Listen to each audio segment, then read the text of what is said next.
In football, the real story is always deeper than the highlight reel. João Pedro's journey from the shadows of his father's fall through hardship and heartbreak in Brazil to the bright lights of Chelsea was never just about talent. It's about tragedy, relentless work, and the moments that forced the boy to become a man far sooner than most. This is the untold story of new Chelsea signing João Pedro, a journey of hope, pain, and the fight for a new destiny.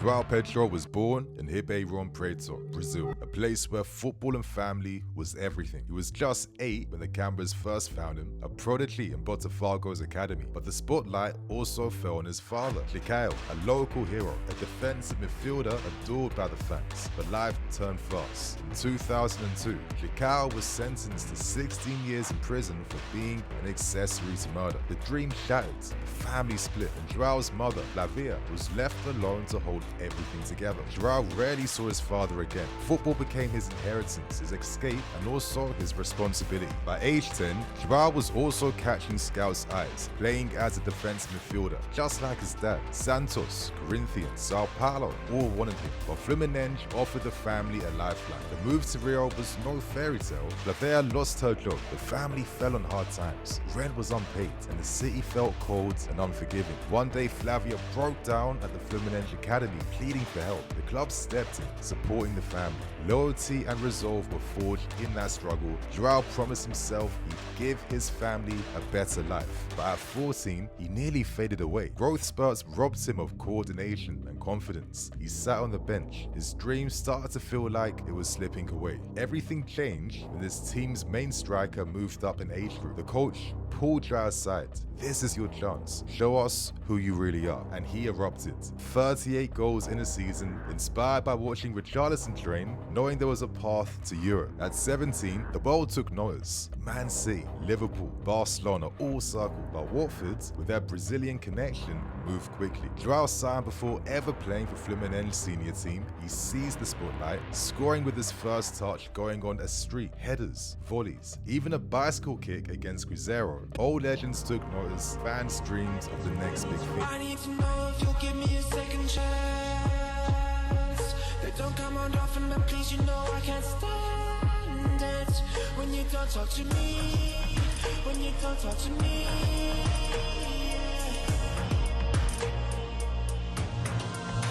There's something inside, yeah, there's something inside that brings me back to you, yeah. No, I can't hide it, no, I can't hide it anymore. Foi bom, levantamento do Daniel, a tentativa de bicicleta pro gol!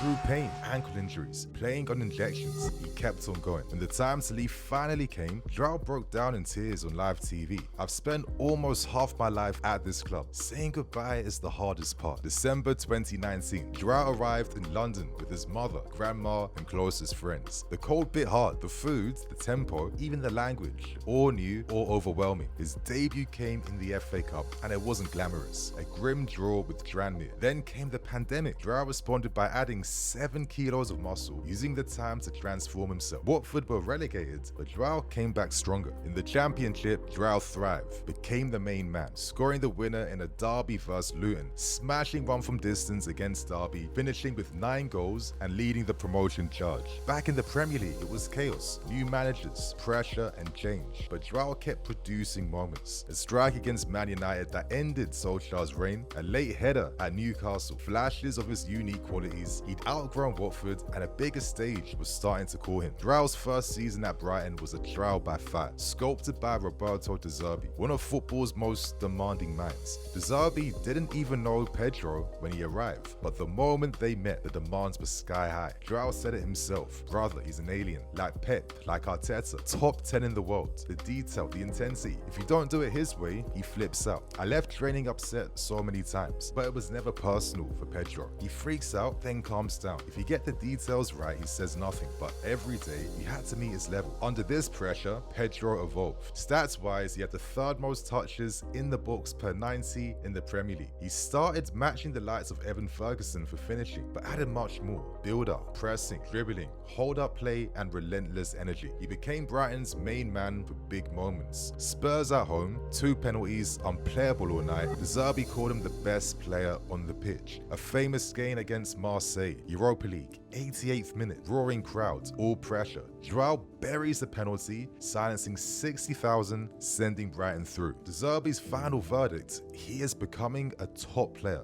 I hope to keep him, but it will be tough. The 23-24 season was a season of steel and scars. Pedro was no longer just a talent, he was starting to become a real force. In steps the 24-25 season, De Zerbi left Brighton in controversial fashion, and a new manager, a new test awaited Pedro. Fabian Herzler gave Pedro the armband, making him Brighton's leader in the absence of Lewis Dunk. João Pedro's leadership role within Brighton's dressing room was starting to grow, and in one particular moment during the absence of Lewis Dunk, Herzler gave João Pedro the armband. As Herzler said, he is already one of my leaders, a role model, counter-pressing, lifting teammates, high standards, I'll judge him by those. And Pedro delivered, cool under pressure, tying Haaland and dreading Salah and only Palmer for penalties scored since 2023. He added more creativity, more assists, more involvement, more maturity on the pitch. But as Brighton surged, 6 straight wins after a brutal 7-0 loss, tension simmered beneath the surface. First, a red card for violent conduct. Then, a training ground altercation with Brighton teammate and Jan Porvenhecker. Pedro was suspended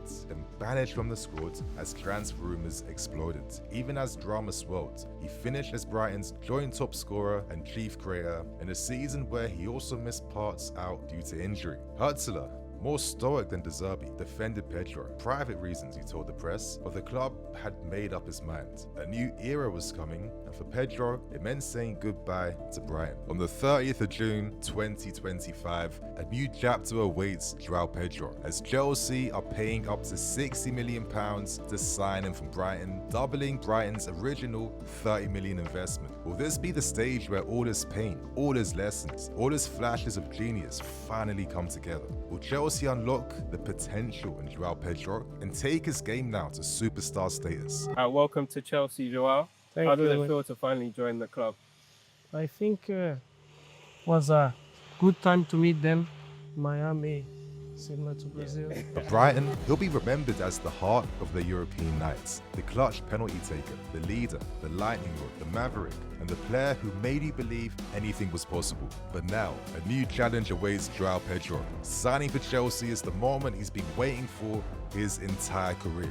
And now, the platform awaits for Pedro to be his very best. Pedro's story is more than just football. It's about survival, belief, and never letting anyone else write your destiny. He's faced tragedy, pressure, heartbreak, glory, and condemnation. But every step, every setback became fuel. Now at Chelsea, the story isn't over. The best chapters are still to come.